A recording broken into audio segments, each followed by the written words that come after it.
Welcome back.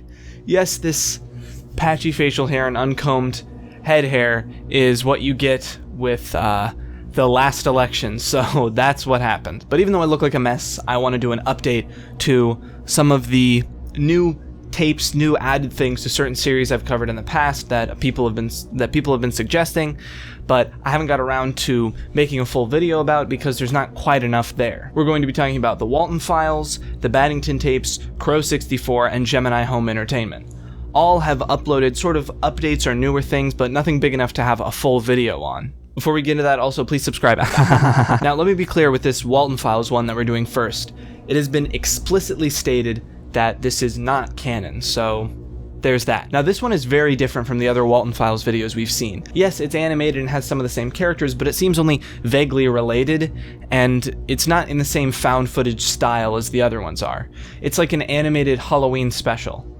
And oh my god, it is amazingly done. It gives me vibes of old Nickelodeon Halloween specials. I used to have a VHS tape of them, and it gives me the same vibe.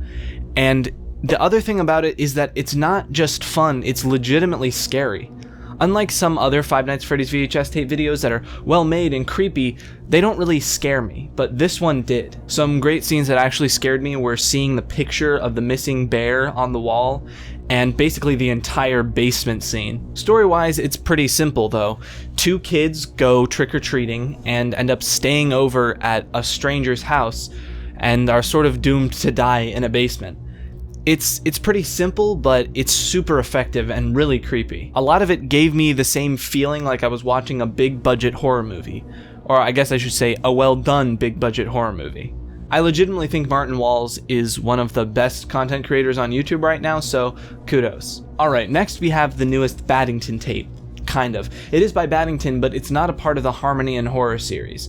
Instead, this is a Five Nights at Freddy's VHS tape. Whether or not this is turned into a series remains to be seen, and it seems like Battington is just sort of testing the waters with this. Aside from being well made, it's pretty self-explanatory. It's telling the story of this minigame from Five Nights at Freddy's 4, but with one twist. This Fredbear toy isn't the comforting plush toy that we see in the games, and is instead a horrifying creepy face that seems to be coercing the crying child to be kidnapped by the Purple Man. One thing I have to say is that the crying in this is genuinely upsetting. It sounds really real. But until we get more, if we get more, we'll just have to leave it at that. Now moving on to the latest Gemini Home Entertainment video. This one is pretty simple, but I think it sets up a lot of story beats that will be expanded on later down the road. But for now, I was right.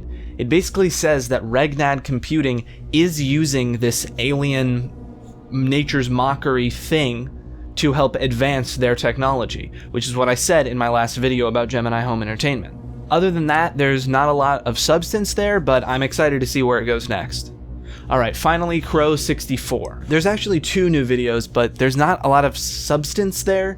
I can tell they're setting up for something, I just can't tell what yet. Both videos are essentially the crow standing in the forest level in the fog, and in the second of the two most recent videos, a darkness sort of envelops the whole thing. Again, I don't know what it means as of now, but I'm excited to find out. So that's your updates for now. None of these really felt like they needed a whole video about them, but I know people had suggested them and they wanted to see what I thought about them. Let me know what you thought in the comments and suggest what I should cover next on my Twitter. You should also follow me there because that's when I'll be announcing when I'm streaming at twitch.tv/SaganHawks. See you all next time.